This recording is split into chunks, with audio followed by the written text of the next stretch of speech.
তাদের যৌক্তিক যে চাওয়া পাওয়াগুলো, সেই চাওয়া পাওয়ার সাথে বাংলাদেশ ছাত্রলীগ কিন্তু একাত্মতা ঘোষণা করেছিল।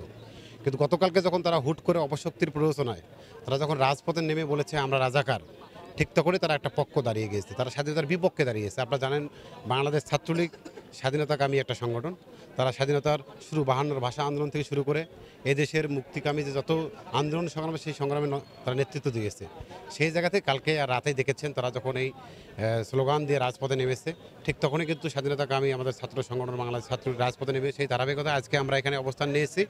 এবং আমাদের অবস্থান তো স্বাধীনতার পক্ষে সারা জীবনে রয়েছে। আমরা ততক্ষণ পর্যন্ত এখানে দেখতে নিশ্চিন্ত হতে পারি নাই যে এখানে একটি বিশৃঙ্খলা পরিস্থিতি মুক্ত হয়নি, ততক্ষণ পর্যন্ত আমরা এখানে রয়েছি।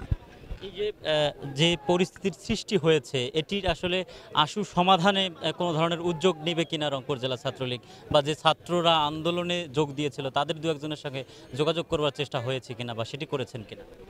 না, এখন পর্যন্ত তাদের সাথে আমাদের ওইভাবে যোগাযোগ হয়নি। আমরা চেষ্টা করব যারা অরিজিনাল মূল সাধারণ শিক্ষার্থী আন্দোলনকারী তাদের সাথে কথা বলে তারা যেন অবশ্যই তারা রাষ্ট্রের প্রতি সম্মান জানিয়ে, রাষ্ট্রপতি আছে, আমাদের মহামান্য রাষ্ট্রপতি রয়েছে, মাননীয় প্রধানমন্ত্রী রয়েছে, আমাদের হাইকোর্ট বিভাগ রয়েছে, তারা সেখানে আপিল বিভাগে যা কথা বলুক।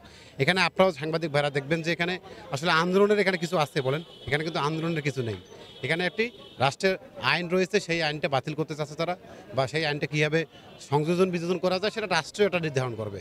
এটা আমি রাজপথ জনদুর্ভোগ সৃষ্টি করে সেটা সম্ভব আমার মনে হয় হবে না। আপনারাও ভেবে দেখবেন এটা সম্ভব নয়। এজন্য তারা আমি আইনের প্রতি শ্রদ্ধা রেখে, দেশের প্রতি শ্রদ্ধা রেখে, মুক্তিযোদ্ধাদের প্রতি অবশ্যই শ্রদ্ধা রেখে তারা যেন অবশ্যই হাইকোর্টে যায়, তারা আপিল বিভাগে যোগাযোগ করে কীভাবে এটা সংশোধন করা যায়, আমি তাদেরকে আন্দোলন না করে এটার দিকে যাওয়ার জন্য অনুরোধ করব।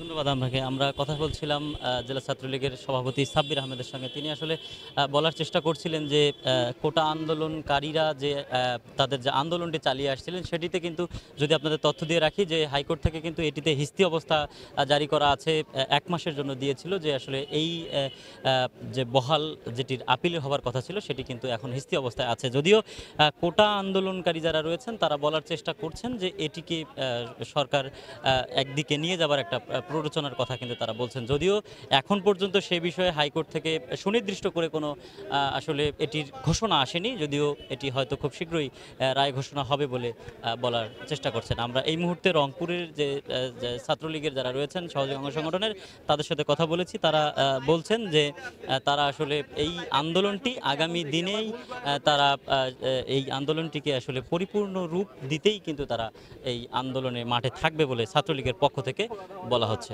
এই ছিল আমার কাছে এখানকার সবশেষ তথ্য।